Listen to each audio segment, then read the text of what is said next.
Good morning, everybody. So if you recall, 2 weeks ago, Jesus sent his disciples out into the world to teach, preach, heal, and cast out demons on his behalf.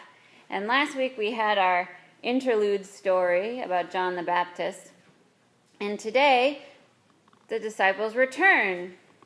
And they come back to Jesus and discuss all the things that they did.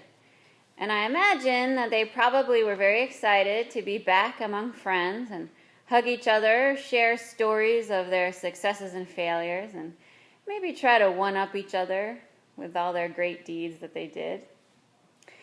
And in the midst of all this, Jesus says, "Come away to a deserted place, all by yourselves, and rest a while." But they arrive at that deserted place, and it wasn't deserted because all the needy people that had heard Jesus was back and beat them there. It seems like they're not going to get any rest because Jesus never turns anyone away. Now, the disciples were hoping and looking forward to some quiet time alone with their good friend Jesus. He invited them to rest with him, to decompress after a long journey. Anyone who's ever been on a trip knows that sometimes you're more tired after the trip, right? Even if it's vacation. But the thing is here, Jesus didn't say, let's go to a quiet place. He said, let's go to a deserted place. So there's a difference there. Deserted places are, just like the word says, a desert. Desolate, empty, a place where there is nothing. There's nothing to distract. And you are forced to reflect inward and really think about life. So maybe they dodged a bullet, having not going to the deserted place. Now, the disciples' journey was tiring, which is why they wanted to rest. We have a commandment that tells us to rest, right? To keep the Sabbath day holy. And Sabbath does not mean Sunday. Sunday is the Lord's day. Traditionally, Sabbath is Saturday. The Sabbath commandment goes back to when Moses had just freed the Jewish people from slavery. It was a day when they actually got to rest that they weren't used to, so they were ordered to rest. And this was a new idea for them, and they rejoiced in it. Now, in modern times, not as many people celebrate or honor the Sabbath anymore. Usually it's observed by devout Jewish people, and I know Seventh-day Adventists observe the Sabbath. It begins sundown on Friday and lasts until sundown on Saturday. No work, no phone, no TV, no internet, nothing. A full day of just rest and study and prayer and family time. And that sounds really great to me. I always wonder, when did we lose the idea of Sabbath? When I have a day off myself, before the baby was born, I would spend the day cleaning or grocery shopping or going to the doctor or whatever other chores that I needed to do. And I would check my work email and my phone several times a day. So it wasn't really a restful thing. And while we are no longer slaves, like the Israelites were, we tend to be enslaved by our culture. We live in a culture of busyness. We wear our busy lives like a badge of honor, right? I'm just so busy. We work hard to buy things that we often don't have time to use. We must always be doing something so that we can get more things, right? We rarely stop to consider God's presence in our lives. And that's why resting is important. One of the reasons. Jesus isn't talking about rest, physical rest. We come back here to the idea of a deserted place. I can rest in my apartment. I can make things quiet, but I'm still surrounded by all of my furnishings and my books and the radio and the television and all these other things I have. A deserted place offers nothing. It's a void. It's some place most people don't want to be because it means that you're going to have to really think and reflect. Caroline Lewis explains, quote, Deserted places change your perspective.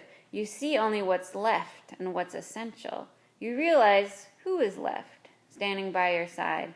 The deserted places are often the places we avoid, and yet know somewhere deep down that they are necessary places, truthful places, because it's in that space where there is not much that you start to see how much you really need, whom you really need, and what you really need. End quote. So the deserted places are not just places to rest, but they're places of discernment and of change and of letting things go. Jesus urges us to let go of those things that do not serve God. When he sent the disciples out on the mission, he told them to take very little, right? They had to go and let go of physical comforts that they didn't really need. Now he invites them to a deserted place to rest and to let go again, but this time perhaps of the things that they don't need spiritually. Perhaps they had a bad encounter with somebody when they were traveling. They need to let that one go. Maybe there was a certain way they did something that didn't work, so they should let that go. Stepping away into that blank space and letting go of extra stuff that weighs you down. That will help us better serve God. Because we can't follow Jesus' command to love each other if we cling on to our old failures of the past or grudges that we have. And we can't reach out into the world if we let our own thoughts hold us back. Resting is good, but resting in a deserted place is transformative. And Jesus, as the pastor, as the good shepherd, like in our little window, invites us to rest. And taking a day off doesn't mean you're lazy. You have to have a break. That's why we have that commandment. We have to stop and go to our deserted places and really reflect on what's in our hearts and minds. And this is not an easy thing, but it's necessary in order to live a spiritual life. Claudio Carvallis writes, quote, "Without a strong spiritual life, oriented by daily spiritual practices of prayer and meditation, of pause and loneliness, we cannot do all the work we need to do, and we cannot be all that we are called to be. A heart without action is ineffective, and an action without heart is empty." End quote. But I'll repeat the last part, because I like that part. A heart without action is ineffective, and an action without heart is empty. So if we don't take the time for prayer and reflection and emptying out of all the extra junk that we carry around, we'll end up just going through the motions of life. And then we are not helping anybody. So, your homework, should you choose to accept it, I invite everybody to think about your life. What occupies your time the most? Are you always on the go? Do you make time to rest? Are you too busy to enjoy life? And then remember the words of Jesus from today. Come away to a deserted place all by yourselves and rest a while. In the name of the Father, the Son, and the Holy Spirit.